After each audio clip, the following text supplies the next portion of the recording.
Hello friends, welcome to online study kingdom.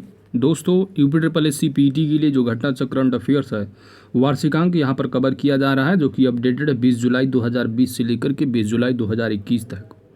अभी तक हम लोगों ने जो घटना चक्र करंट अफेयर्स पेड के लिए जो सीरीज है, इसमें जो अभी तक कवर किए हैं वो राष्ट्रीय परिदृश्य है, अंतर्राष्ट्रीय परिदृश्य है और उत्तर प्रदेश परिदृश्य है। इन 3 टॉपिक को कवर कर चुके हैं और आज की इस वीडियो में कवर किया जाएगा आर्थिक परिदृश्य। दोस्तों, वीडियो स्टार्ट करने से पहले आपसे रिक्वेस्ट है, अगर आप हमारे चैनल पर नए हैं तो चैनल को जरूर सब्सक्राइब कर लें, क्योंकि आपकी सब्सक्रिप्शन ही हमारी ताकत है। साथ ही नोटिफिकेशन बेल आइकन को जरूर प्रेस कर दीजिएगा, ताकि आने वाली वीडियो की अपडेट्स आप सभी को प्राप्त होती रहे। तो आइए स्टार्ट करते हैं आर्थिक परिदृश्य। आर्थिक परिदृश्य का जो पहला टॉपिक है दोस्तों, वो है राजकोषीय घटनाक्रम। तो आइए वन लाइनर फॉर्म में कवर करते हैं। 28 जून 2021 को वित्त मंत्री निर्मला सीतारमण द्वारा कोविड-19 प्रभावित क्षेत्रों के लिए घोषित योजना नाम क्या है? ऋण गारंटी योजना। तो इसकी जो राशि है वह 1.1 लाख करोड़ रुपए है। नेक्स्ट जो टॉपिक है वो है केंद्रीय बजट 2021-22 से रिलेटेड तथ्य है। आपको पता होना चाहिए कि केंद्रीय बजट हो या उत्तर प्रदेश का बजट, यहाँ से 10 नंबर के करंट अफेयर्स में आपको 3 से 4 क्वेश्चंस देखने को मिलेंगे। तो दोस्तों, इम्पॉर्टेंट टॉपिक है केंद्रीय बजट 2021-22। केंद्रीय वित्त एवं कारपोरेट कार्य मंत्री निर्मला सीतारमण द्वारा नए दशक का पहला केंद्रीय बजट 1 फरवरी 2021 को पेश किया गया। केंद्रीय बजट भारतीय बजट इतिहास का जो है वो पहला डिजिटल केंद्रीय बजट है। याद रखना है, पहला डिजिटल केंद्रीय बजट। वर्ष 2021-22 हेतु प्रस्तुत बजट में राजस्व घाटा कितना है? तो ये है 11,40,57,6। ठीक है, तो आप कह सकते हैं 11,40,576 करोड़ रुपए। वर्ष 2021-22 हेतु अनुमानित जो राजस्व घाटा है वह जीडीपी का कितना है? तो ये है 5.1% है अनुमानित राजस्व घाटा। ठीक है, वर्ष 2021-22 की बजट में 15,06,812 करोड़ रुपए का राजकोषीय घाटा अनुमानित है, जो इसी वर्ष की अनुमानित जीडीपी का कितना है? तो ये है 6.8% है। ठीक है, तो दोस्तों, एग्ज़ाम में जो आपका पूछा जाने वाला राजकोषीय घाटा है, ठीक है, वही पूछा जाएगा, जो कि याद रखना है आपको 6.8%। एग्ज़ाम में पूछा जाएगी वर्ष 2021-22 के बजट के अनुसार जो अनुमानित घाटा है जीडीपी का वह कितना प्रतिशत है। तो राजकोषीय घाटा आपको याद रखना है, ये है 6.8%। वर्ष 2020-21 के केंद्रीय बजट के संशोधित अनुमान में राजकोषीय घाटा 18,48,655 करोड़ रुपए अनुमानित है, जो इस वर्ष की अनुमानित जीडीपी का 9.5% है। तो आपको एग्जाम के पॉइंट ऑफ व्यू से इस तथ्य को जरूर याद रखना है, कितना? राजकोषीय घाटा 6.8%। बजट 2020-21-22 के अनुसार वर्ष 2021-22 में करों से अनुमानित जो कुल प्राप्ति है वह 22.17 लाख करोड़ रुपए प्रत्यक्ष एवं अप्रत्यक्ष करों का जो हिस्सा है इसमें वह जो है 49.98%। आप कह सकते हैं लगभग 50% जो है वो प्रत्यक्ष और अप्रत्यक्ष कर हैं। ठीक है, आप कहेंगे कि अप्रत्यक्ष करों का थोड़ा रेशियो वह ज़्यादा है। ठीक है, 50.02%। तो आप रखिए याद कि 50% लगभग है। ठीक है, पॉइंट में याद रखना, अगर पॉइंट में आ गया तो 49.98%, जबकि अप्रत्यक्ष कर इनडायरेक्ट जो टैक्सेस हैं उनसे बताया जा रहा है 50.02% है। बजट 2021-22 में वर्ष 2021-22 हेतु प्रत्यक्ष एवं अप्रत्यक्ष कर जीडीपी के संदर्भ में कितना अनुमानित है? तो प्रत्यक्ष जो कर है वो 4.9% है, वहीं पर अप्रत्यक्ष कर 5% अनुमानित है जीडीपी के संदर्भ में। बजट 2021-22 के अनुसार बजट 2021-22 में करों के योगदान के संदर्भ में कर राजस्व में सर्वाधिक जो हिस्सा है वह किसका है? तो जीएसटी का है, वस्तु एवं सेवा कर। जीएसटी के बाद जो है इनकम टैक्स है, उसके बाद कारपोरेट टैक्स है, निगम कर, उसके बाद केंद्रीय उत्पाद शुल्क है, ठीक है, केंद्रीय उत्पाद शुल्क है, उसके बाद जो है आप कह सकते हैं कि सेंट्रल एक्साइज ड्यूटी है, उसके बाद सीमा शुल्क यानी कस्टम ड्यूटी है। तो यह क्रम याद रखना कि राजस्व में सर्वाधिक हिस्सा किसका है, तो जीएसटी है, जीएसटी के बाद इनकम टैक्स है, इनकम टैक्स बाद कारपोरेट टैक्स है, फिर जो है एक्साइज ड्यूटी और फिर कस्टम। वर्ष 2021-22 में कुल सब्सिडी का अकेले खाद्य मद में व्यय जो अनुमानित है वह कितना है, तो लगभग 65.65%। मदवार सब्सिडी में खाद्य सब्सिडी के बाद अधिकतम जो हिस्सेदारी वाली जो मद है वह है यूरिया सब्सिडी 15.89% है, तथा पोषण आधारित जो सब्सिडी है वह 5.61% है। बजट 2021-22 के अनुसार वर्ष 2021-22 में ब्याज भुगतान 20% के बाद करों और शुल्कों में राजस्व का जो हिस्सा है, राज्यों का हिस्सा कितना है, तो 16% है। बजट 2021-22 के अनुसार केंद्र सरकार की कुल 100% प्राप्ति में से सर्वाधिक हिस्सेदारी वाली शीर्ष 3 मदें कौन सी हैं, तो पहली जो है वह जीएसटी है 15%, दूसरा आयकर 14% है और निगम कर 13% है। निगम कर के बाद क्या था, कस्टम था, निगम कर के बाद एक्साइज था, उसके बाद कस्टम था, ठीक है। तो ये केंद्र सरकार की जो 100% प्राप्ति में सर्वाधिक जो हिस्सेदारी वाली जो राशि रही उसमें से आप देख सकते हैं कि जीएसटी, फिर इनकम टैक्स, फिर निगम कर। वर्ष 2021-22 में कोविड-19 के टीके के लिए आवंटित जो राशि है, इम्पॉर्टेंट तथ्य है, मोस्ट इम्पॉर्टेंट कितना है, याद रखना है 35,000 करोड़ रुपए है, ठीक है। वैक्सीनेशन के लिए जो अमाउंट बजट में है कितना, 35,000 करोड़ रुपए। प्रधानमंत्री आत्मनिर्भर स्वस्थ भारत योजना हेतु 6 वर्ष में व्यय कितने किए जाएंगे, तो इस योजना के तहत प्रधानमंत्री आत्मनिर्भर स्वस्थ भारत योजना के तहत 6 वर्षों में जो व्यय राशि होगी वह 64,180 करोड़ रुपए होगी। जल जीवन मिशन शहरी हेतु 5 वर्ष में परिव्यय कितना किया जाएगा, तो वह 2,87,000 करोड़ रुपए। जल जीवन मिशन शहरी 5 वर्ष में कितना, 2,87,000 करोड़ रुपए। शहरी स्वच्छ भारत मिशन 2 हेतु 5 वर्ष की अवधि में कुल वित्तीय आवंटन कितना है, 1,41,678 करोड़ रुपए। 5.35 लाख करोड़ रुपए की भारतमाला परियोजना के तहत 3.3 लाख करोड़ रुपए की लागत से जो प्रारंभ हुआ है वह 13,000 किलोमीटर से अधिक लंबी सड़कों का निर्माण, 11,000 किलोमीटर राष्ट्रीय राजमार्ग गलियारों का निर्माण भी पूरा कर लिया जाएगा मार्च 2022 तक। एक व्यापक राष्ट्रीय हाइड्रोजन एनर्जी मिशन जो प्रारंभ किया जाएगा वह वर्ष 2021-22 में। राष्ट्रीय हाइड्रोजन एनर्जी मिशन। उज्ज्वला योजना का विस्तार करते हुए इसमें जो शामिल किया गया है वह 1 करोड़ और अधिक लाभार्थियों को शामिल किया गया है। अगर आप करंट अफेयर्स अपडेट रहते होंगे तो आपको मालूम होगा कि पहले 5 करोड़ था, फिर 8 करोड़, अब इसको 1 करोड़ लाभार्थियों की बात यहाँ पर की जा रही है।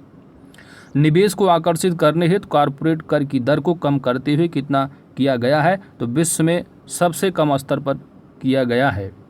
संपूरक पोषण कार्यक्रम कौन सा कार्यक्रम है, संपूरक पोषण कार्यक्रम तथा पोषण अभियान कार्यक्रम, तो ये दोनों कार्यक्रम हैं, इनको मर्ज करके एक नया अभियान या मिशन आप कह सकते हैं, मिशन पोषण 2 को जो है वो लॉन्च किया गया है बजट में, ठीक है। मिशन पोषण 2 अगर एग्जाम में क्वेश्चन पूछा जाता है कि मिशन पोषण 2 जो कार्यक्रम है यह किसका किसका जो है वो मर्ज करके बनाया गया है, तो अगर आपके ऑप्शन में रहेंगे संपूरक पोषण कार्यक्रम एवं पोषण अभियान तो आप उसी को क्लिक कर देंगे। नेक्स्ट जो तथ्य है दोस्तों वो है आर्थिक समीक्षा 2020-21 से रिलेटेड। तो यूनेस्को द्वारा वर्ष 2019-20 में 4.2% की वृद्धि की तुलना में वित्त वर्ष 2020-21 में भारत के वास्तविक जीडीपी में गिरावट का अनुमान जो लगाया गया है वह -7.7% का है। आर्थिक समीक्षा 2020-21 के अनुसार देश में आर्थिक सुधार स्वरूप तो याद रखना है वी शेप का है, ठीक है। अब जीडीपी का ग्रोथ रेट आप देख सकते हैं, जीडीपी -23.9 थी, तो अब ये जो माइनस में हो गई थी, अब जो ये ग्रोथ है, आर्थिक सुधार है, वो वी शेप का है। ठीक है, जीडीपी गिरी धड़ाम से फिर ऊपर को ऐसे सीधा वी शेप आकार है, याद रखना है। उपभोग और निवेश में मजबूत वृद्धि की संभावनाओं के साथ वित्त वर्ष 2021-22 के लिए वास्तविक जीडीपी विकास दर कितना अनुमानित है, तो यह 11% है। WHO द्वारा कोविड-19 को सर्वव्यापी महामारी जो घोषित किया गया, कब? 11 मार्च 2020 को। असंगठित क्षेत्र के श्रमिकों को सुलभ चिकित्सा सुविधा उपलब्ध कराने के उद्देश्य से प्रारंभ जो की जा रही योजना है, दैट इज मुख्यमंत्री जन आरोग्य योजना। पूर्व में संचालित पोषण कार्यक्रम के साथ साथ मुख्यमंत्री सक्षम सुपोषण योजना का क्रियान्वयन किया जाएगा। वित्तीय वर्ष 2021-22 से उत्तर प्रदेश सरकार द्वारा वर्ष 2021-22 हेतु प्रस्तुत बजट का जो केंद्र का बिंदु है, वो है प्रदेश के समग्र एवं समावेशी विकास कार्यक्रम द्वारा विभिन्न वर्गों का स्वावलंबन से सशक्तिकरण। आत्मनिर्भर भारत विजन के तहत राज्य सरकार द्वारा जमा किया जा रहा जो है, वो है आत्मनिर्भर उत्तर प्रदेश की विकास मंच पर। आत्मनिर्भर उत्तर प्रदेश की अवधारणा 4 स्तंभों पर निर्धारित है, जो कि है अवस्थापना है, क्या है? अवस्थापना विकास है, जन स्वास्थ्य, और तीसरा है मानव संपदा एवं सामाजिक सांस्कृतिक विकास, चौथा कृषि एवं संबद्ध क्रियाकलापों का विकास। किशोरियों एवं बच्चों में कुपोषण की समस्या हेतु निवारण हेतु जो है मुख्यमंत्री कौन सी योजना है? मुख्यमंत्री सक्षम सुपोषण योजना जो क्रियान्वित की जाएगी, वह वित्तीय वर्ष 2021-22 से। विभिन्न प्रदेशों से वापस आए उत्तर प्रदेश के श्रमिकों व कामगारों को रोजगार व स्वरोजगार उपलब्ध कराने के उद्देश्य से कौन सी योजना घोषित की गई? तो मुख्यमंत्री प्रवासी श्रमिक उद्यमिता विकास योजना। कामगारों श्रमिकों की सामाजिक एवं आर्थिक सुरक्षा तथा सर्वांगीण विकास के उद्देश्यों की प्राप्ति हेतु जो गठन किया जाएगा, वह है उत्तर प्रदेश कामगार एवं श्रमिक आयोग का। ठीक है, उत्तर प्रदेश बजट 2021-22 के अनुसार राज्यों में कुल प्रतिवेदित जो क्षेत्रफल है, वह 242 लाख हेक्टेयर का है, जिसमें से खेती की जाती है वह 165 लाख हेक्टेयर में। उत्तर प्रदेश में कृषि क्षेत्र की लक्षित विकास दर कितनी है? तो 5.1% प्राप्त करने हेतु वर्ष 2021-22 में खाद्यान्न एवं तिलहन उत्पादन का जो लक्ष्य रखा गया है, खाद्यान्न उत्पादन की जो बात की जा रही 644 लाख मीट्रिक टन, वहीं पर तिलहन उत्पादन का जो लक्ष्य है वह 13 लाख मीट्रिक टन का है। उत्तर प्रदेश आर्थिक समीक्षा से संबंधित तथ्यों को कवर करते हैं। तो उत्तर प्रदेश आर्थिक समीक्षा 2020-21 के अनुसार वर्ष 2019-20 में स्थिर कीमतों पर प्राथमिक, द्वितीयक व तृतीयक क्षेत्रों का जो सकल मूल्यवर्धन में योगदान रहा है, वह क्रमशः 23%, 26.8% तथा 50.2%। तो प्राथमिक सेक्टर का कितना है? 23 है, वहीं पर द्वितीयक का देखेंगे 26.8 और तृतीयक का 50.2% है। उत्तर प्रदेश आर्थिक समीक्षा 2020-21 के अनुसार वर्ष 2019-20 में स्थिर कीमतों एवं प्रचलित कीमतों पर प्रति व्यक्ति जो आय है वह कितना है? तो ये प्रति व्यक्ति जो आय है किस पर? स्थिर कीमतों पर। ठीक है, तो कांस्टेंट प्राइस पर जो कीमत है वो है 44,618 रुपये, जबकि प्रचलित कीमतें हैं जो करंट प्राइस पर अगर पूछा जाता है तो 65,704 रुपये। आर्थिक समीक्षा 2020-21 के अनुसार राज्य की ऋण संरचनाओं का जो सर्वाधिक अंश है वह बाजार ऋण का है। मानव वन्यजीव संघर्ष को आपदा घोषित करने वाला प्रथम राज्य कौन सा है? अपना उत्तर प्रदेश है। उत्तर प्रदेश आर्थिक समीक्षा 2020-21 के अनुसार मत्स्य उत्पादन में उत्तर प्रदेश का कौन सा स्थान है? तो याद रखना है, पहले स्थान पर जो है वो आंध्र प्रदेश है, दूसरे पर पश्चिम बंगाल है, उसके बाद तीसरे स्थान पर उत्तर प्रदेश का स्थान है मत्स्य उत्पादन में। प्रधानमंत्री जन धन योजना के अंतर्गत देश में सर्वाधिक 6.63 करोड़ खाते खोलने वाला जो शीर्ष राज्य है वह उत्तर प्रदेश है। किसमें? प्रधानमंत्री जन धन योजना के तहत।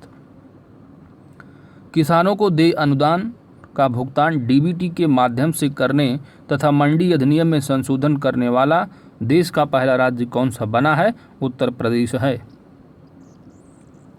स्वच्छ भारत मिशन के अंतर्गत स्वच्छ भारत मिशन ग्रामीण के अंतर्गत देश में प्रथम स्थान किसने प्राप्त किया है? उत्तर प्रदेश ने। उत्तर प्रदेश में मनरेगा मजदूरी दर जो है 182 रुपये प्रति मानव दिवस से बढ़ाकर कितना किया गया है? तो याद रखना, जो मजदूरी जो मनरेगा में मजदूर काम करते हैं उनकी जो दिहाड़ी है, मजदूरी है, वो 182 रुपये हुआ करती थी, जो कि 201 रुपया कर दिया गया है। नेक्स्ट पॉइंट है प्रत्यक्ष विदेशी निवेश सेवा। तो प्रत्यक्ष विदेशी जो निवेश से संबंधित तथ्य यहाँ पर देखते हैं।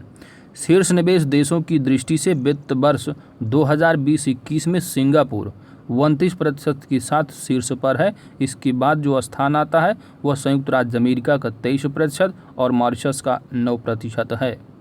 तो याद रखना है दोस्तों, अगर फॉरेन डायरेक्ट इन्वेस्टमेंट की अगर पूछा जाएगी एफडीआई, तो सबसे ज़्यादा एफडीआई जो बात की गई है 2021 में, फाइनेंशियल ईयर 2020-21 में कितना?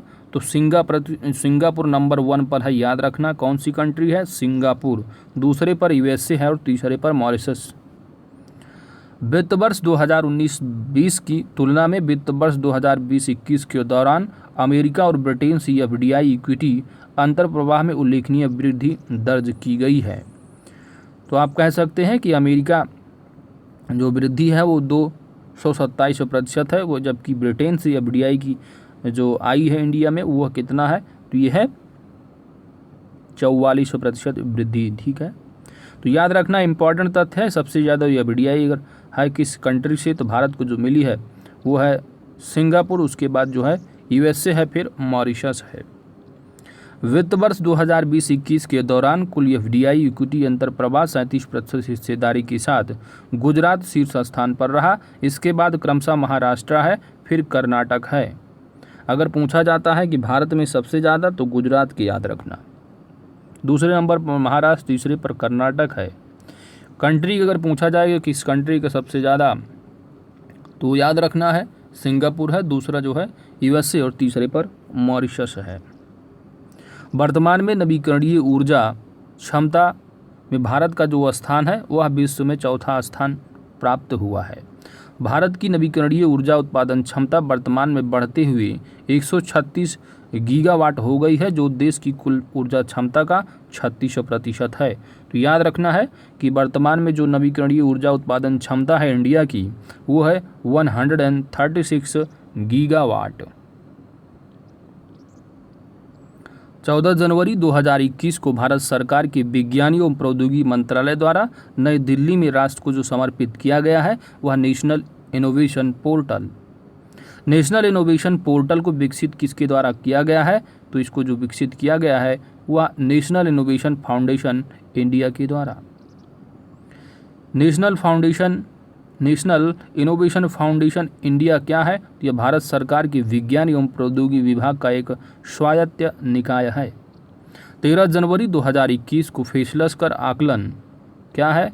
फेसलेस कर आकलन, ठीक है, टैक्स पद्धति के तहत फेसलेस पेनल्टी स्कीम प्रारंभ करने की अधिसूचना जो जारी की गई है वह इनकम टैक्स डिपार्टमेंट के द्वारा। घरेलू रेटिंग एजेंसी इकरा के अनुसार वर्ष 2021-22 में देश के वास्तविक सकल घरेलू उत्पाद जीडीपी में वृद्धि जो होने का अनुमान है वह कितना जताया गया है? तो 10.1%। किसानों की आय की दोगुनी आय के लिए किसान कल्याण मिशन, कौन सा मिशन है? किसान कल्याण मिशन का जो प्रारंभ करने वाला राज्य है वो कौन सा है? उत्तर प्रदेश। वह शहर जिसकी अंतर्देशीय जल परिवहन अवसंरचना में सुधार के लिए भारत सरकार, पश्चिम बंगाल सरकार तथा विश्व बैंक के मध्य $105 मिलियन की परियोजना पर हस्ताक्षर किए गए हैं, तो वो है Kolkata, Paschim Bangal. Freight business development portal launch करने वाला मंत्रालय कौन सा है? रेल मंत्रालय। कौन सा मंत्रालय? रेल मंत्रालय। नीति आयोग द्वारा जारी विजन 2035 भारत में जन स्वास्थ्य निगरानी नामक श्वेत पत्र जो जारी किया गया वह 14 दिसंबर 2020 को। आर्थिक परिदृश्य का अगला जो टॉपिक है दोस्तों वो है प्रमुख नीतिगत दस्तावेज अथवा रिपोर्ट से संबंधित तथ्य। 29 जून 2021 को भारत में गैर लाभकारी हॉस्पिटल मॉडल पर रिपोर्ट जो जारी की गई है वह किसके द्वारा? नीति आयोग के द्वारा। 4 जून 2021 को आरबीआई द्वारा जारी मौद्रिक नीति में रेपो दर तथा रिवर्स रेपो दर को निर्धारित किया गया है। वह क्रमशः आप कह सकते हैं कि रेपो रेट कितना है तो 4% है, जबकि रिवर्स रेपो रेट 3.35% है। 4 जून 2021 को आरबीआई द्वारा जारी मौद्रिक नीति में सीमांत अस्थायी सुविधा that is marginal standing facility जो रेट है तथा बैंक रेट इनको जो निर्धारित किया गया है यह दोनों के दोनों कितने प्रतिशत हैं तो 4.25% हैं, जबकि सीआरआर और एसएलआर कितना है तो सीआरआर जो है वह है 4% और एसएलआर 18% है। तो ये लेटेस्ट डाटा है, याद रखना है इन 4-5 को, ठीक है। भारत का पहला हरित म्युनिसिपल बॉन्ड जारी करने वाला कौन सा नगर निगम है? वो है गाजियाबाद।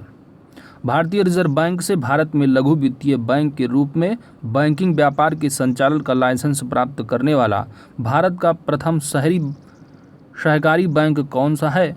तो वो है Shivalik mercantile cooperative bank limited.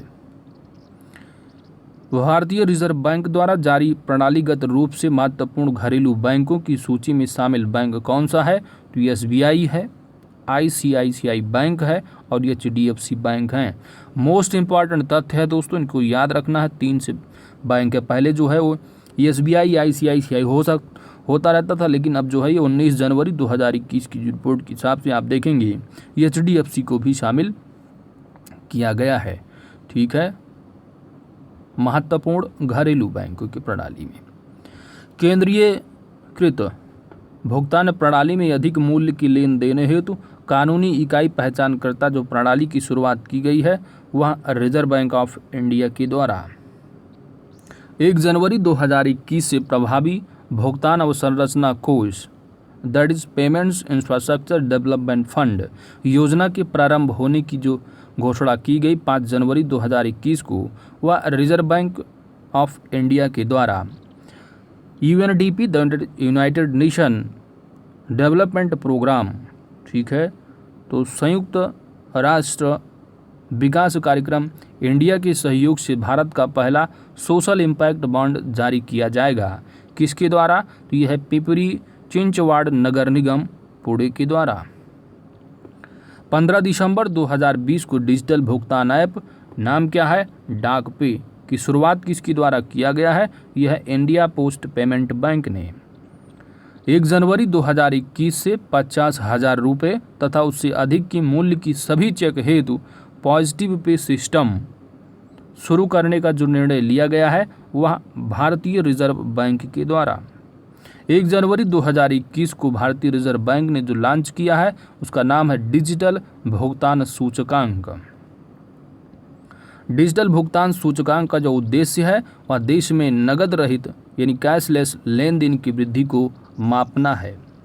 RBI की trend and progress of banking in India 2019-20 report के अनुसार सितंबर 2020 में समाप्त तिमाही में भारतीय बैंकों की गैर निष्पादित परिसंपत्तियों का जो प्रतिशत है वह 7.5% है।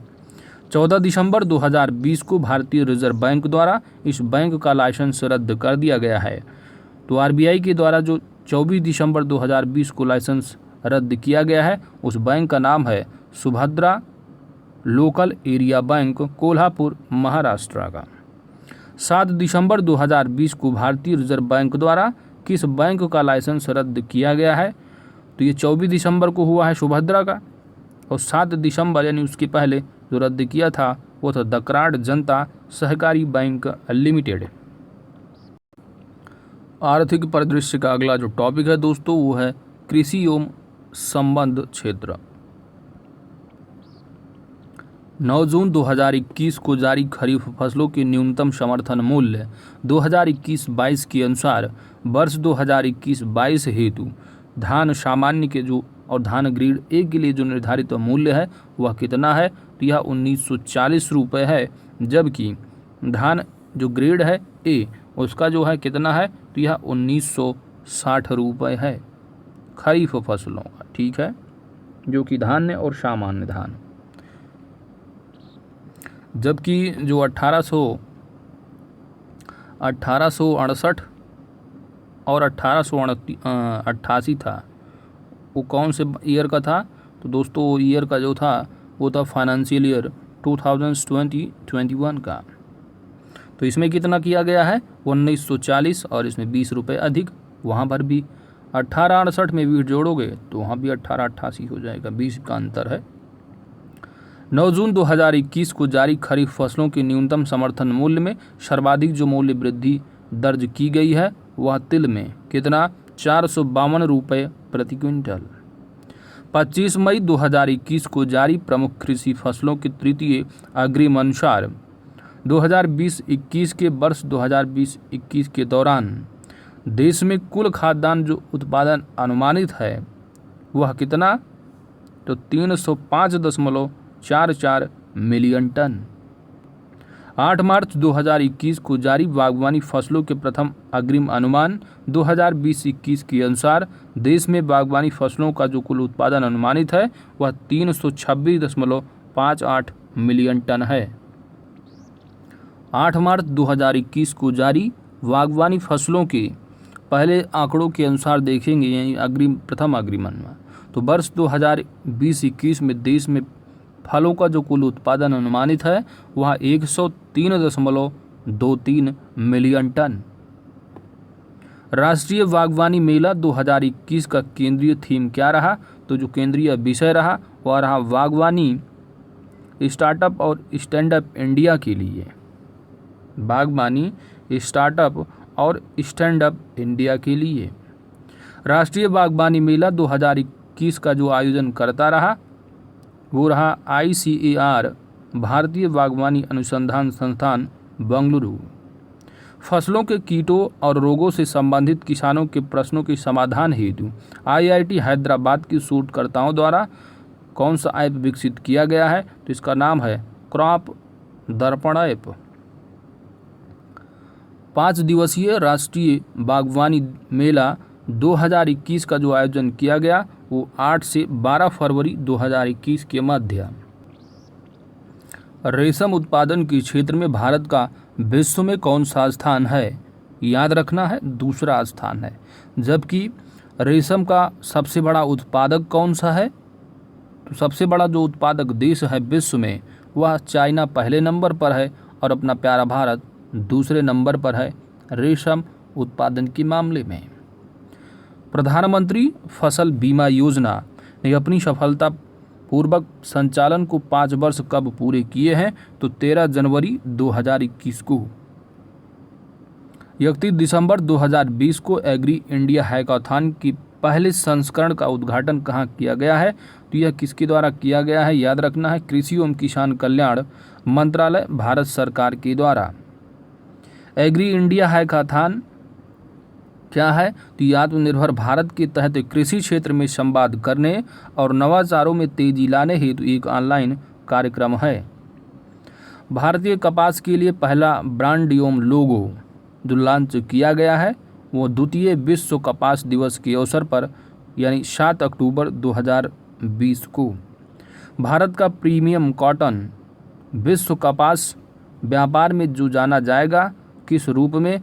कस्तूरी कॉटन के रूप में। कपास भारत की प्रमुख वाणिज्यिक फसलों में से एक है और यह आजीविका प्रदान करती है लगभग 6 मिलियन कपास कृषकों को। वैश्विक स्तर पर कपास का सबसे बड़ा उपभोक्ता तथा दूसरा सबसे बड़ा उत्पादक देश कौन सा है? तो याद रखना है, कपास उत्पादन के मामले में भारत दूसरे नंबर पर है, लेकिन उपभोक्ता की अगर दृष्टि से देखेंगे तो भारत नंबर 1 है। भारत प्रतिवर्ष लगभग 6 मिलियन टन कपास का उत्पादन करता है, जो वैश्विक कपास उत्पादन का लगभग 23% है। भारत सरकार, नेक्स्ट पॉइंट है कि भारत द्वारा विश्व की कुल जैविक कपास उपज का उत्पादन जो किया जाता है वह लगभग 51%।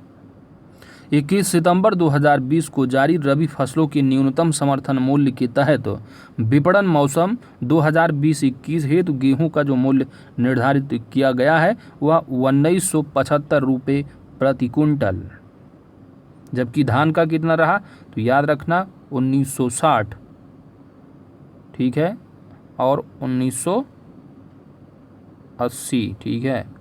ये जो है ये 2021-22 का है, ठीक है, जबकि 2020-21 का अगर पूछा जाएगा तो आपको जो लगाना होगा वो है धान के लिए जो ग्रेड यानी सामान्य धान है उसके लिए 1868 है, जबकि जो ग्रेड ए का धान है उसके लिए जो एमएसपी निर्धारित किया गया है 2020-21 के लिए वो दोस्तों 1888 रुपये है, ठीक है। तो ये तथ्य याद रखने हैं। कृषि अवसंरचना निधि के अंतर्गत बैंकों और वित्तीय संस्थाओं द्वारा ऋण जो उपलब्ध कराए जाएंगे वह 1 लाख करोड़ रुपए के होंगे। कृषि अवसंरचना निधि के अंतर्गत सभी प्रकार के ऋणों में प्रतिवर्ष 2 करोड़ रुपए की सीमा तक ब्याज में 3% की छूट प्रदान की जाएगी और यह छूट जो अधिकतम उपलब्ध होगी वह 7 वर्षों के लिए। नेक्स्ट जो टॉपिक है दोस्तों वह आर्थिक परिदृश्य का है, उद्योग क्षेत्र से संबंधित तथ्य। 29 जून 2021 को एशिया के सबसे लंबे तथा विश्व के 5वें सबसे लंबे automobile high speed track that is NATRAX का उद्घाटन जो किया गया है वह इंदौर मध्य प्रदेश में। एशिया का सबसे लंबा तथा विश्व का सबसे 5वां बड़ा, ठीक है, तो कहाँ है? इंदौर मध्य प्रदेश में। इंदौर में बने हाई स्पीड ट्रैक की जो कुल लंबाई होगी वह 11.3 किलोमीटर की होगी।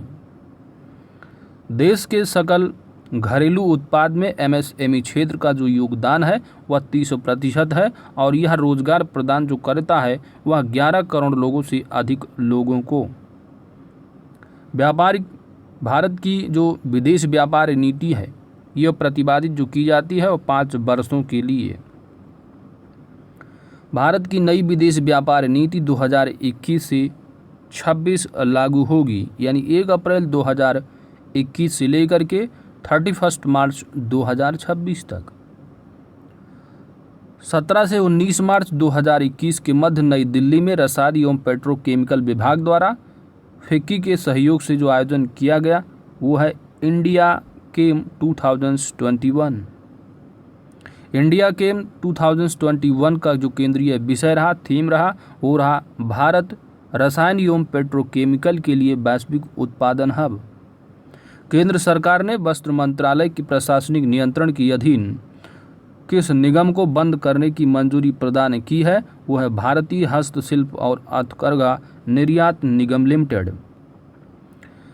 21 से 22 जनवरी 2021 के मध्य मास्करेड 2021 की 7वें संस्करण को जो आयोजन किया गया वो किसके द्वारा? तो फिक्की कास्केड के द्वारा। मास्करेड का पूर्ण रूप क्या है? तो movement against smuggled and counterfeit trade.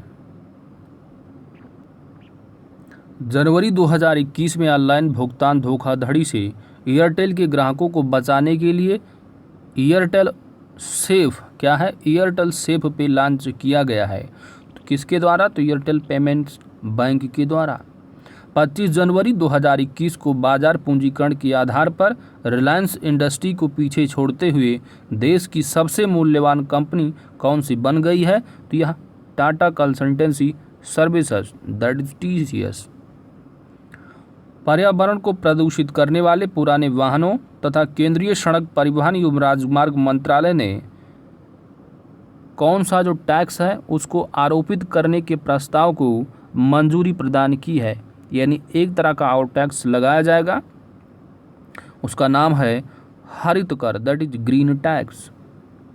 केंद्रीय वित्त मंत्री निर्मला सीतारमण ने राष्ट्रीय कंपनी विधि अपील अधिकरण, दैट इज नेशनल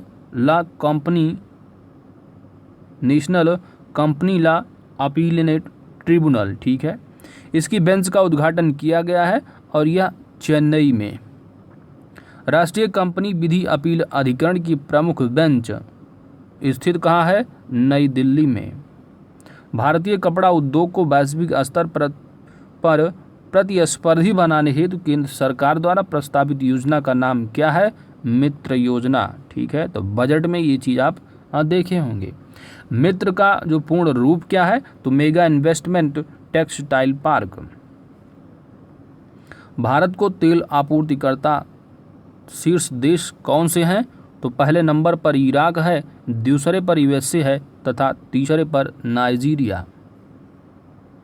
13 जनवरी 2021 को व्यय विभाग द्वारा निर्धारित व्यावसायिक सुगमता सुधार को सफलतापूर्वक संचालित करने वाला भारत का 8वां राज्य कौन सा बना है? वो केरल है। व्यावसायिक सुगमता सुधार को सफलतापूर्वक संचालित करने वाले भारत के अन्य 7 राज्य कौन से हैं? तो याद रखना कि ईज ऑफ डूइंग बिजनेस की यहाँ पर बात की जा रही है। तो केरल जो है नंबर 8वें पे गए, जबकि नंबर 1 पूछा जाने का जो चांस है वह नंबर 1 पूछा जाएगा। तो याद रखना है कि ईज ऑफ डूइंग में सबसे ज़्यादा नंबर 1 प्रथम स्थान किसको प्राप्त हुआ है? आंध्र प्रदेश है, दूसरे पर कर्नाटक, तीसरे पर मध्य प्रदेश, उड़ीसा का नंबर है, चौथे नंबर, फिर पाँचवें पर राजस्थान है, तमिलनाडु छठे, इस तरह जो है वो दिए गए हैं, ठीक है, याद रखना है। तो केरल भी इसमें शामिल हुआ है जो कि 8वां बन गया है। पहले नंबर पर याद रखना ईज ऑफ डूइंग बिजनेस की बात जो की जा रही है वो, जबकि ईज ऑफ डूइंग बिजनेस में जो इंडिया की रैंकिंग है वह 63 है, लेकिन भारत में कौन सा स्टेट नंबर 1 है? तो वो है आंध्र प्रदेश, ठीक है। आगे चलते हैं। भारत में कोयले की खान का आरंभ करने की अनुमोदन प्रदान करने की प्रक्रिया को सुगम बनाने के उद्देश्य से कोयला मंत्रालय द्वारा लॉन्च किया गया वेब पोर्टल का नाम क्या है? तो इसका नाम है single window clearance portal. America की विद्युत वाहन निर्माता कंपनी दैट इज टेस्ला कि भारत में जो पंजीकृत इकाई है वह कौन सा है? तो वह Tesla Motors India and energy private limited. Khadi एवं ग्रामोद्योग आयोग द्वारा मोनपा हस्तनिर्मित कागज निर्माण इकाई की जो शुरुआत की गई वो कहाँ? तो तवांग, अरुणाचल प्रदेश में। भारत सरकार के पेट्रोलियम एवं प्राकृतिक गैस मंत्रालय द्वारा भारत का 8वां उत्पादन बेसिन राष्ट्र को जो समर्पित किया गया 20 दिसंबर 2020 को।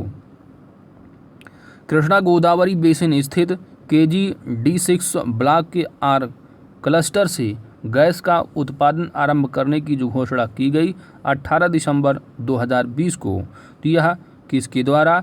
रिलायंस इंडस्ट्रीज लिमिटेड और ब्रिटिश पेट्रोलियम के द्वारा।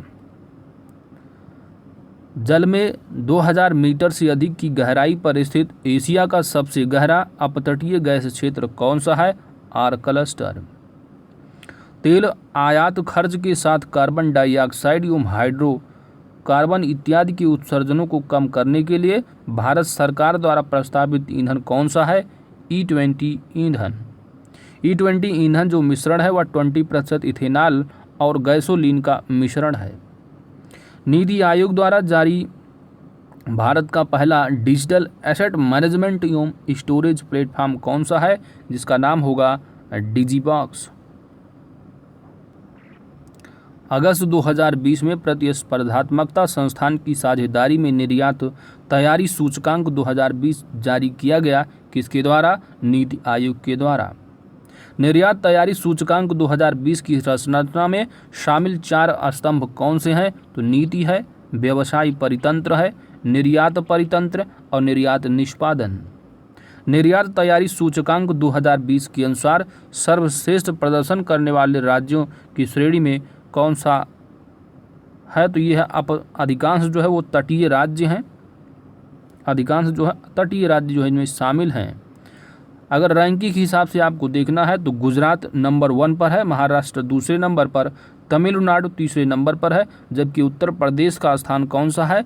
निर्यात तैयारी सूचकांक 2020 में 11वां स्थान है। उत्तर प्रदेश का पहले स्थान पर कौन सा है? गुजरात। निर्यात तैयारी सूचकांक 2020 के अनुसार भूमि से घिरे हुए राज्यों में राजस्थान का प्रदर्शन सर्वश्रेष्ठ रहा है, जिसके बाद तेलंगाना और हरियाणा का रहा है। तो याद रखना है, अगर निर्यात तैयारी सूचकांक पूछा जाता है तो पहला स्टेट कौन सा है? गुजरात है, जबकि उत्तर प्रदेश 11वें स्थान पर है। वहीं पर अगर पूछा जाता है निर्यात तैयारी सूचकांक 2020 के अनुसार भूमि से घिरे हुए राज्यों की श्रेणी में प्रथम स्थान किसको मिला है? तो राजस्थान है, फिर तेलंगाना है, फिर हरियाणा है। 1 जुलाई 2020 से सरकार द्वारा एमएसएमई की परिभाषा में महत्वपूर्ण परिवर्तन किया गया और परिवर्तित परिभाषा के अनुसार तो सूक्ष्म उद्यम वह उद्यम होगा जिसमें संयंत्र व मशीनरी में 1 करोड़ रुपए तक का निवेश होता है, जबकि उसका जो कारोबार होता है वह 5 करोड़ रुपए तक। तो याद रखना है, जो कैपिटल एक्सपेंडिचर की यहाँ पर बात की जा रही है, अगर कैपिटल एक्सपेंडिचर जो है वह 1 करोड़ रुपए तक का है, यानी निवेश किया है 1 करोड़ रुपए तक, जबकि उसका जो टर्नओवर है वह 5 करोड़ रुपए तक है, तो उसको हम सूक्ष्म उद्यम कहेंगे। वहीं पर लघु उद्यम वह उद्यम है जिसमें संयंत्र एवं मशीनरी अथवा उपअस्कर में 10 करोड़ रुपए तक का निवेश किया गया हो। तो सूक्ष्म यानी जो माइक्रो है, तो माइक्रो में देख रहे हैं कि जो कैपिटल एक्सपेंडिचर अगर बात की गई है तो 1 करोड़ रुपए है, टर्नओवर 5 करोड़ रुपए है। वहीं पर लघु की अगर बात करेंगे तो लघु में जो कैपिटल इन्वेस्टमेंट की बात की जा रही है एक्सपेंडिचर की, वो है 10 करोड़ रुपए, जबकि टर्नओवर कितना है? 50 करोड़ रुपए। वहीं पर मध्यम की अगर बात की जाए तो मध्यम में जो इन्वेस्टमेंट बताया जा रहा है कैपिटल एक्सपेंडिचर वो है 50 करोड़ रुपए, जबकि टर्नओवर मध्यम उद्यम में गिना जाएगा अगर आपका टर्नओवर 250 करोड़ रुपए तक है। तो आर्थिक परिदृश्य का जो अगला टॉपिक है वो अंतर्राष्ट्रीय आर्थिक घटनाक्रम से संबंधित तथ्य हैं। WESP मिड 2021 रिपोर्ट के अनुसार वर्ष 2019 एवं वर्ष 2020 में वैश्विक अर्थव्यवस्था की वृद्धि दर जो क्रमशः है 2019 में 2.5%, जबकि 2020 में -3.6% रही। वर्ष 2021 में वैश्विक अर्थव्यवस्था की जो वृद्धि दर अनुमानित की गई है वह 5.4% अनुमानित है। इस रिपोर्ट के अनुसार वर्ष 2021 एवं वर्ष 2022 में भारतीय अर्थव्यवस्था की जो वृद्धि दर अनुमानित है वह कितना अनुमानित है? 7.5% 2021 में, जबकि 2022 में 10.1%। अंतर्राष्ट्रीय मुद्रा कोष that is international monetary fund द्वारा जारी वर्ल्ड इकोनॉमिक आउटलुक रिपोर्ट, तो याद रखना यह तथ्य भी कि वर्ल्ड इकोनॉमिक आउटलुक रिपोर्ट जो जारी की जाती है वह IMF के द्वारा। इस रिपोर्ट के अनुसार भारत की जो विकास दर है वर्ष 2021 एवं वर्ष 2022 में क्रमशः वर्ष 2021 में कह सकते हैं 12.5%, जबकि वर्ष 2022 में 6.9% प्रस्तावित है, अनुमानित है। वर्ल्ड इकोनॉमिक आउटलुक रिपोर्ट के अनुसार भारत की विकास दर वर्ष 2020 में कितनी थी? -8%। Asia money West Bank award 2021 के अनुसार भारत का सर्वश्रेष्ठ अंतर्राष्ट्रीय बैंक कौन सा है? DBS बैंक है। प्राइस वाटर हाउस कूपर्स के 24वें ग्लोबल CEO के सर्वे के अनुसार भारत 5वें आकर्षक ग्रोथ डेस्टिनेशन के रूप में उभरा है, जबकि पहले स्थान पर कौन सा है? अमेरिका है। भारत की रैंक कौन सी है? 5वीं। किसमें? प्राइस वाटर हाउस कूपर्स जो रिपोर्ट निकाली गई है। आगे चलते हैं। 19 जनवरी 2021 को प्रकाशित ग्लोबल डिस्क रिपोर्ट 2021 का 16वां संस्करण जारी किया गया और इस रिपोर्ट को जो जारी किया है वह वर्ल्ड इकोनॉमिक फोरम के द्वारा। कौन सी रिपोर्ट? Global risk report. ठीक है, तो याद रखना है, एग्जाम में अगर पूछा जाता है कि ग्लोबल रिस्क रिपोर्ट किसके द्वारा जारी किया जाता है, आपके ऑप्शन दे दें IMF, WEF, वर्ल्ड बैंक या नीति आयोग? तो आपका आंसर क्या होगा? World economic forum, WEF। एशियाई विकास बैंक ने शहरी क्षेत्रों एवं पर्यटन के विकास हेतु 4.21 मिलियन डॉलर का ऋण देने की जो घोषणा की है वह त्रिपुरा राज्य को। नेक्स्ट है कि 1 जनवरी 2021 को भारत का अंतर्राष्ट्रीय वित्तीय सेवा केंद्र प्राधिकरण सहयोगी सदस्य जो बना है किसका? अंतर्राष्ट्रीय प्रतिभूति आयोग संगठन का। अंतर्राष्ट्रीय वित्तीय सेवा केंद्र प्राधिकरण का जो मुख्यालय है वह गिफ्ट सिटी गांधीनगर गुजरात में, जबकि जिसका यह सदस्य बना है यानी IOSCO का, इसका मुख्यालय कहाँ है? तो मैड्रिड स्पेन में। 15 दिसंबर 2020 को संयुक्त राष्ट्र विकास कार्यक्रम द्वारा जारी मानव विकास रिपोर्ट, तो याद रखना है कि ह्यूमन डेवलपमेंट जो इंडेक्स या रिपोर्ट जो जारी किया जाता है किसके द्वारा? संयुक्त राष्ट्र विकास कार्यक्रम के द्वारा यानी UNDP। तो वर्ष 2019 में विश्व में जो औसत जीवन प्रत्याशा है वह कितनी है? तो 72.8 वर्ष है। मानव विकास सूचकांक 2020 में शामिल विश्व के कितने देश हैं? 189। मानव विकास रिपोर्ट 2020 के अनुसार वर्ष 2019 में मानव विकास की दृष्टि से सबसे दयनीय जो स्थिति है वह नाइजर की है जो कि 189 रैंक है।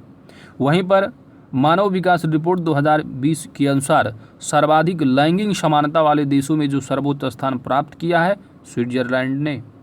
मानव विकास रिपोर्ट 2020 के अनुसार इस वर्ष भारत की स्थिति जो है वह मध्यम में कैटेगरी में है, तो मध्यम मानव विकास वाले देश की श्रेणी में शामिल है। जो HDI मूल्य है वह 645 है। कितना? 0.645। तो आपको यहाँ पर पॉइंट ये सब कुछ नहीं याद रखना, बस आपको रैंक याद रखना है कि ह्यूमन डेवलपमेंट इंडेक्स 2020 में इंडिया की रैंकिंग कितनी है? 131, जबकि पहले स्थान पर कौन सा देश है? स्विट्जरलैंड है। जबकि सबसे जो दयनीय स्थिति है वह नाइजर की है, यानी सबसे निचले पायदान पर। फोर्ब्स द्वारा जारी वर्ष 2020 की सर्वाधिक कमाई करने वाले सेलिब्रिटीज की लिस्ट में शीर्ष स्थान किसने प्राप्त किया है? काइली जेनर ने। ठीक है, सर्वाधिक कमाई करने वाले सेलिब्रिटीज की यहाँ पर बात की जा रही है। कौन है? काइली जेनर, जो कि इनकी जो वेल्थ बताई गई है वह 590 मिलियन डॉलर। फोर्ब्स द्वारा जारी वर्ष 2020 की सर्वाधिक कमाई करने वाली 100 सेलिब्रिटीज की सूची में स्थान पाने वाले एकमात्र भारतीय कौन है? वो हैं अक्षय कुमार, जिनकी मूवियाँ वर्ष में 3 से 4 मूवियाँ तो आती ही हैं, तो कमाई के मामले में भी ज़्यादा ही होंगे। ऑल ओवर इंडिया में बात करोगे तो पहले नंबर पर अक्षय कुमार है। वहीं पर अगर वर्ल्ड की बात करोगे तो इनकी रैंक जो बनती है वह 52वीं बन जाती है। जो वेल्थ है वह 48.5 मिलियन डॉलर। 16 अक्टूबर 2020 को अंतर्राष्ट्रीय मुद्रा कोष का 190वां जो देश बना है, तो IMF का कितनी कंट्री हो चुकी हैं मेंबर्स? 190। और 190 जो लेटेस्ट कंट्री है कौन सी है? एंडोरा बनी है, जो कि एक यूरोपियन कंट्री है। विश्व में खाद्य सुरक्षा एवं पोषण की स्थिति 2020 रिपोर्ट के अनुसार भारत में वर्ष 2004 से 6 में अल्प पोषित लोगों की जो संख्या है वह 249.4 मिलियन रही 2004 और 6 के बीच, जबकि यह जो संख्या है वह घट गई है। वर्ष 2017-19 में घटकर कितनी हो गई है? तो 249.4 मिलियन से यह अब हो गई है घट कर के 189.2 मिलियन। तो वर्तमान में जो स्थिति है अल्पपोषित लोगों की संख्या भारत में कितनी है? 189.2 मिलियन है। भारत में 5 वर्ष से कम आयु के ठिगने बच्चों की जो संख्या है वह वर्ष 2012 की 47.8% के मुकाबले 2019 में आप कह सकते हैं यह घट गई है। कितना? 30.7% हो गई है। 5 वर्ष से कम आयु के ठिगने बच्चों की संख्या 2019 में कितनी? 34.7%। तो अंतर्राष्ट्रीय परिदृश्य में जो आपका अंतिम टॉपिक है दोस्तों वो है प्रमुख रिपोर्ट वैश्विक सूचकांक। तो आइए इसको भी कवर करते हैं। विश्व निवेश रिपोर्ट 2021 के अनुसार वर्ष 2020 में प्रत्यक्ष निवेश अंतर्वाह के संदर्भ में शीर्ष स्थान 3 कौन से हैं? तो यह आप देखेंगे यूएसए नंबर 1 है, चाइना दूसरे नंबर पर है और हांगकांग तीसरे नंबर पर है। विश्व निवेश रिपोर्ट के अनुसार वर्ष 2020 में प्रत्यक्ष विदेशी निवेश अंतर्प्रवाह के मामले में। वहीं पर इंडिया का अभी हम जो देख करके आ रहे हैं, इंडिया की अगर आप बात करोगे तो इंडिया में सबसे ज़्यादा एफडीआई कहाँ से आया है? तो सिंगापुर नंबर 1 है, दूसरे पर यूएसए है और तीसरे पर मॉरिशस है। जबकि पूरे विश्व की अगर बात करोगे सबसे ज़्यादा जो एफडीआई पाने वाला है वह यूएसए है, फिर चाइना है, फिर हांगकांग है। विश्व निवेश रिपोर्ट 2021 के अनुसार वर्ष 2020 में प्रत्यक्ष विदेशी निवेश अंतर्प्रवाह के मामले में भारत की रैंकिंग कौन सी है? 5वीं रैंक है। पहले पर कौन सा है? यूएसए, दूसरे पर चाइना, तीसरे पर हांगकांग और इंडिया का स्थान कौन सा है? 5वां है। विश्व निवेश रिपोर्ट 2021 के अनुसार एफडीआई बहिर्प्रवाह के संदर्भ में 2020 में शीर्ष देश चाइना है, जबकि भारत का जो स्थान है वह 18वां स्थान है। ठीक है, बहिर्प्रवाह यानी दूसरे देश में निवेश। विदेशी ऋण के आंकड़ों के अनुसार भारत के बाह्य ऋण में सर्वाधिक ऋण अमेरिकी डॉलर में जो है वो लिए गए हैं। उसके बाद लिए गए ऋणों का जो स्थान है क्रमशः भारतीय रुपया है, फिर येन है, फिर एसडीआर, फिर यूरो है। ग्लोबल इन्वेस्टमेंट ट्रेंड्स मॉनिटर के अनुसार वर्ष 2019 में वैश्विक प्रत्यक्ष विदेशी निवेश कितना था? 1.5 trillion dollar. Global investment trends monitor के अनुसार वर्ष 2020 में विश्व का सबसे बड़ा एफडीआई प्राप्तकर्ता कौन सा रहा है? चाइना रहा है। ठीक है, तो ये रहा ग्लोबल इन्वेस्टमेंट ट्रेंड्स मॉनिटर के अनुसार है। तो ये अलग अलग रिपोर्टें हैं, खासकर आपको जो याद रखना वह विश्व निवेश रिपोर्ट को ही याद रखना है, जो कि नंबर 1 कौन सा रहा है उसमें आप देखेंगे यूएसए, दूसरे पर चाइना, तीसरे पर हांगकांग रहा। अपने इंडिया का 5वां रहा है। जबकि वहीं पर आप बात करेंगे ग्लोबल इन्वेस्टमेंट के हिसाब से तो इसमें चाइना को बताया जा रहा है। ग्लोबल इन्वेस्टमेंट ट्रेंड्स मॉनिटर के अनुसार 2020 में भारत में एफडीआई 13% की वृद्धि के साथ कितना दर्ज किया गया? तो 57 बिलियन डॉलर। सर्वाधिक मूल्यवान एवं मजबूत वैश्विक ब्रांडों की वार्षिक रिपोर्ट ब्रांड फाइनेंस ग्लोबल 500 2021 के अनुसार विश्व का सबसे मूल्यवान जो ब्रांड है वह कौन सा है? एप्पल ब्रांड है। ठीक है, जिसकी ब्रांड की जो मूल्य है कितना है? तो 263.4 billion dollar. Brand finance global 500 2020 report के अनुसार विश्व का सबसे मजबूत ब्रांड कौन सा है? वीचैट है। ब्रांड फाइनेंस ग्लोबल 500 2021 रिपोर्ट के अनुसार विश्व में 5वां सबसे मजबूत जो ब्रांड है वह रिलायंस जियो है। ब्रांड फाइनेंस ग्लोबल 500 2021 रिपोर्ट के अनुसार भारत का सर्वाधिक मूल्यवान ब्रांड कौन सा है? तो भारत का सबसे सर्वाधिक जो मूल्यवान ब्रांड है वह टाटा है। जबकि विश्व में देखेंगे तो 77वां स्थान प्राप्त है। ब्रांड की मूल्य जो टाटा ब्रांड का मूल्य है वह कितना है? तो 21.3 बिलियन डॉलर है। नेक्स्ट पॉइंट है कि फॉर्च्यून पत्रिका द्वारा जारी फॉर्च्यून 500 2021 की सूची में शीर्ष कंपनी कौन सी है? वॉलमार्ट है।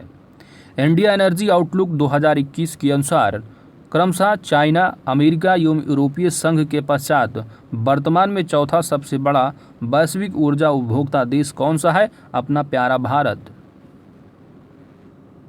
इंडिया एनर्जी आउटलुक रिपोर्ट 2021 के अनुसार भारत यूरोपीय संघ को पछाड़कर तीसरा सबसे बड़ा ऊर्जा उपभोक्ता बन गया है।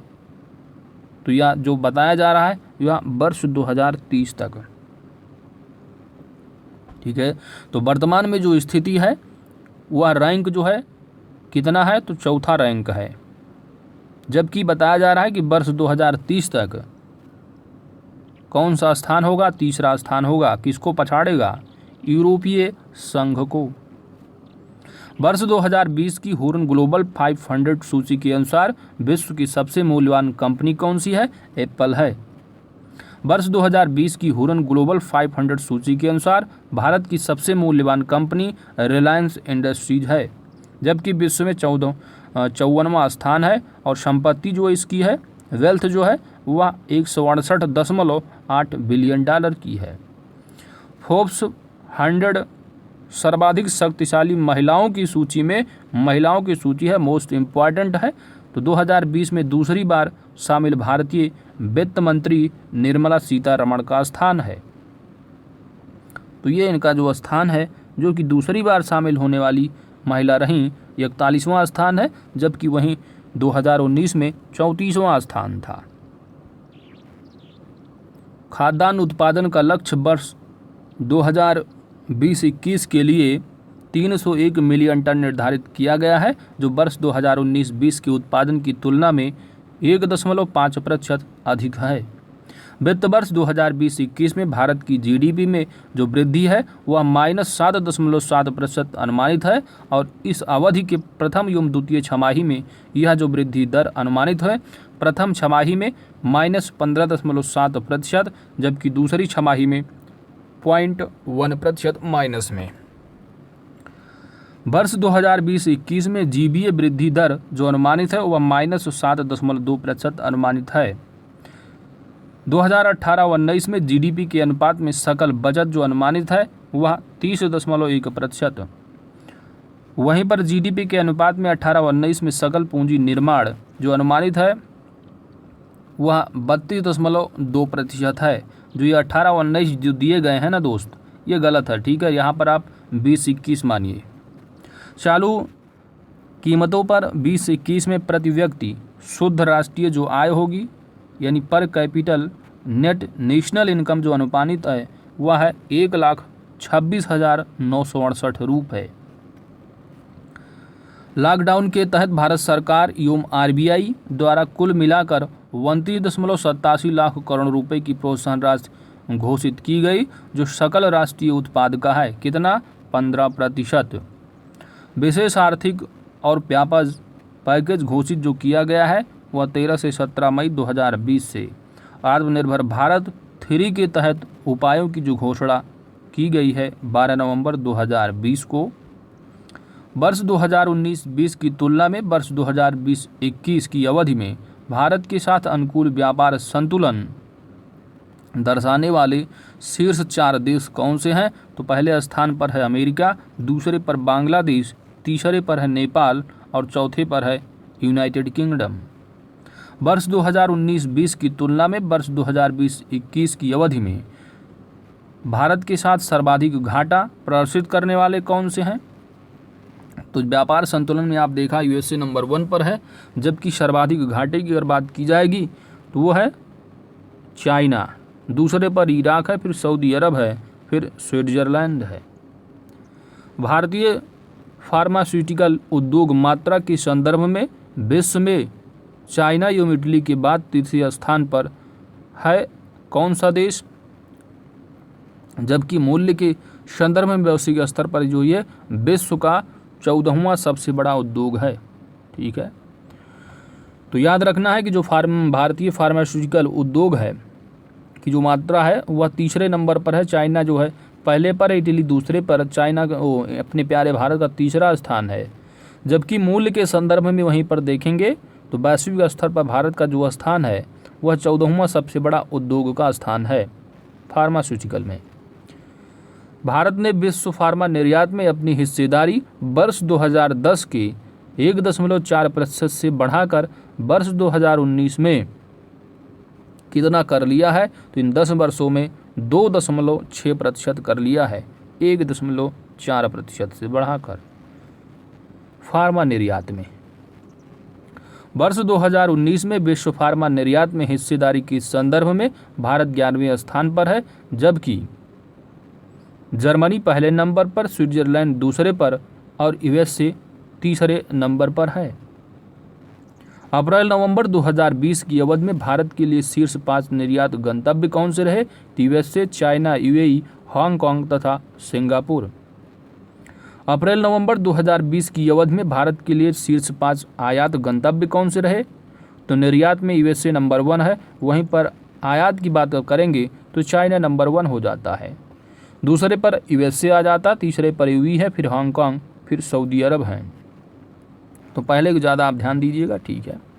वर्ष 2020-21 हेतु जारी राष्ट्रीय आय के द्वितीय अग्रिम अनुमानों में आधार कीमतों पर प्रति व्यक्ति जो आय है, तो याद रखना जो बेस रेट, जो बेसिक प्राइस है, ठीक है, उस पर अगर बात की जाएगी, आप कह सकते हैं कि करंट, यानी कि जो कांस्टेंट जो आधार जो होता है उसको अगर लेंगे तो करंट प्राइस पर जो प्रति व्यक्ति आय जारी की जा रही है द्वितीय अग्रिम अनुमानों में, वह 85,929 रुपये अनुमानित है, जबकि वर्तमान कीमतों पर यानी करंट प्राइस पर जो अनुमानित जो इनकम है प्रति व्यक्ति वह 1,27,768 रुपये है, जबकि 85,000 वो कांस्टेंट प्राइस पर है।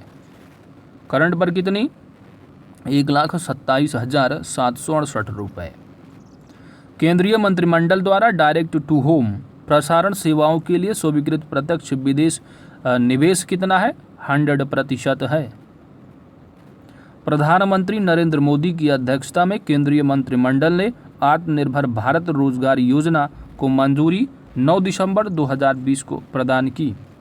आत्मनिर्भर भारत रोजगार योजना की जो अवधि होगी, इम्पॉर्टेंट तथ्य है, आत्मनिर्भर भारत रोजगार योजना की जो अवधि है वह वर्ष 2020 से 23 तक है। अगला जो तथ्य है वो 15वां वित्त आयोग से संबंधित तथ्य देख लेते हैं। भारत सरकार के 15वें वित्त आयोग की रिपोर्ट लोकसभा में 1 फरवरी 2021 को प्रस्तुत की गई। वर्तमान में 15वें वित्त आयोग के अध्यक्ष एन.के. सिंह हैं। 15वें वित्त आयोग का गठन जो है 27 नवंबर 2017 को किया गया था और वित्त आयोग का गठन जो किया जाता है वो संविधान की आर्टिकल नंबर 280 के तहत। तो याद रखना है कि जो वित्त आयोग का जो आपका गठन किया जाता है कौन से आर्टिकल के तहत? 280। जबकि वहीं पर स्टेट फाइनेंस की अगर आप देखोगे, स्टेट फाइनेंस जो होता है जो कि हर 5 साल में वहाँ भी गठन किया जाता है स्टेट इन हर राज्य में, तो उसका जो आर्टिकल आप पंचायत पढ़ते हैं, ठीक है, तो पंचायत में जो आर्टिकल नंबर 243 आई है वहाँ पर बात की जाती है, ठीक है। तो याद रखना है फाइनेंस का आर्टिकल जो 280 है, जब स्टेट की अगर बात की जाएगी 243 आई। 15वें वित्त आयोग की सिफारिश के अनुसार संघ के करों की निवल प्राप्तियों का वर्तमान में 42% की तुलना राज्यों को दी जाने वाली जो हिस्सेदारी है वह 41% है। 15वें वित्त आयोग द्वारा प्रस्तुत रिपोर्ट का जो शीर्षक है वह है कोविड के दौरान वित्त आयोग। 15वें वित्त आयोग ने वर्ष 2021-26 हेतु केंद्रीय करों में से राज्यों के हिस्से के लिए 41% की संस्तुति की है, जबकि 14वें वित्त जो आयोग रहा उसके द्वारा यह 42% था। 14वें वित्त आयोग की तुलना में 15वें वित्त आयोग द्वारा 1% का समायोजन किया गया है। किसके लिए? नवगठित जो केंद्र शासित प्रदेश जम्मू कश्मीर तथा लद्दाख के लिए, जो यह प्रदेश है कब से जो प्रभावी है 31 अक्टूबर 2019 से। 15वें वित्त आयोग द्वारा जनसांख्यिकीय मानदंड हेतु प्रयोग जो किया जाता है वह वर्ष 2011 की जनगणना के आंकड़ों के अनुसार जो है किया जाता है। अब सेंसस 2000 जो आएगा 21 वाला, उसमें जो है अब जो होगा वो अपडेट किया जाएगा 2000, लेकिन ये जनगणना 2011 दी है तो उसी भी यहाँ पर किया गया है, ये मानदंड लिया गया है। 15वें वित्त आयोग द्वारा वर्ष 2020-21 हेतु उत्तर प्रदेश को ग्रामीण स्थानीय निकायों हेतु 9,752 करोड़ रुपए आवंटित किया गया, जो देश भर के ग्रामीण स्थानीय निकायों हेतु कुल अनुदानित जो राशि है वह कितना है? तो ये 16.05% का है, ठीक है। 15वें वित्त आयोग द्वारा वर्ष 2020-21 के लिए उत्तर प्रदेश के शहरी स्थानीय निकाय हेतु आवंटित राशि कितनी है? तो ये है 4,695 करोड़ रुपए। 15वें वित्त आयोग की संस्तुतियों के तहत राज्यों को अंतरित हिस्से में सर्वाधिक उत्तर प्रदेश के लिए निर्धारित किया गया है, जबकि इस संदर्भ में दूसरे स्थान पर बिहार है।